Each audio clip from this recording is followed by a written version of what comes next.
አሁን ብዙ ፊልሞች ላይ የጫት ሴሪሞኒዎች ወይም ደግሞ የሺሻ ሴሪሞኒዎች ወይም ደግሞ የጭፈራ ሴሪሞኒዎች ምታሳይ ከሆነ እየተደጋገመ ቢታይ ከሆነ ህጋዊነት ወይም ደግሞ ሁሌ ሰው እዛ ማሳለፍ አለበት የሚባለው ነገር ይመጣል እየተደጋገመ ሲመጣው ይሄ ቀን አሁን በቴሌቪዥን ድራማ በመሰራበት ጊዜ ይሄን ነገር ተውት ይባላል ይሄን ነገር ቀንሱት ይባላል የሚያዩ ሰዎች አየ አንተ አላየውም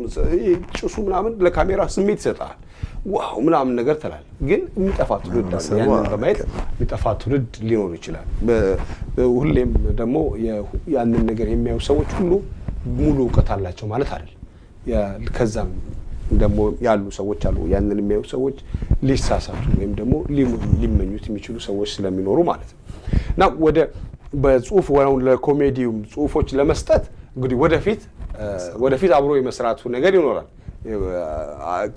እንደዚህ በስታንድ አፕ ኮሜዲውንም በምንም ላይ የተሻለ ነገር ለመስራት አሁን እስከ ዛሬ የሚሰሩትን ሰዎች ግን በጣም ማመስገን አለብን ምንም ሳይኖር የጀመሩ አሉ ምንም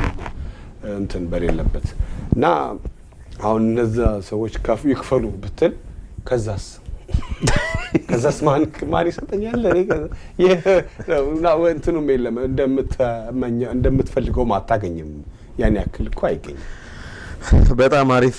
ነፃነት እንግዲህ መጨረሻ ላይ 3 አመት ቆይታ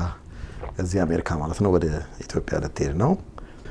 ቆይታ በአጠቃላይ አሪፍ ነገር ነበር ቆንጆ ነበር በጣም ቆንጆ ነበር ከቤተሰቦቼ ጋር በጣም ጥሩ ጊዜ አሳልፌያለሁ ኦሪገን ነበርኩ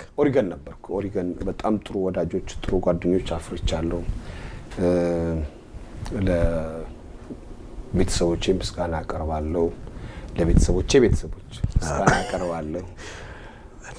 ለትልልቆቹ ምስጋና አቀርባለሁ ለአድናቂዎቼ ሁሌ ታታሪ ነኝ ሁሌ ዝግጁ ነኝ ሁሌ እና ያው አርቲስት ስትሞት ነው የምታርፈው ሁሌ ማብሰልሰል አይቀርም እቺ ዲያሎግ እንዲልገልብጣት እቺ ብትሆን ያልክ ስለምታስብ አይቀርም ሁሌ ማሰቡ ስለማይቀር የተሻለ ነገር ለመስራት ሁሌ ማሰቡ ስለማይቀር የተሻለ ነገር ለማቅረብ ሁሌም እንጥራለን ማንበብ በጣም ይጠቅማል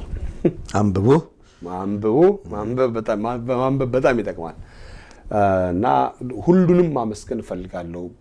በዙሪያ ያሉ ሁሉ የሚያቁኝን በጣም ማመስገን ፈልጋለሁ ወደፊት ለሚያቆኝ ደግሞ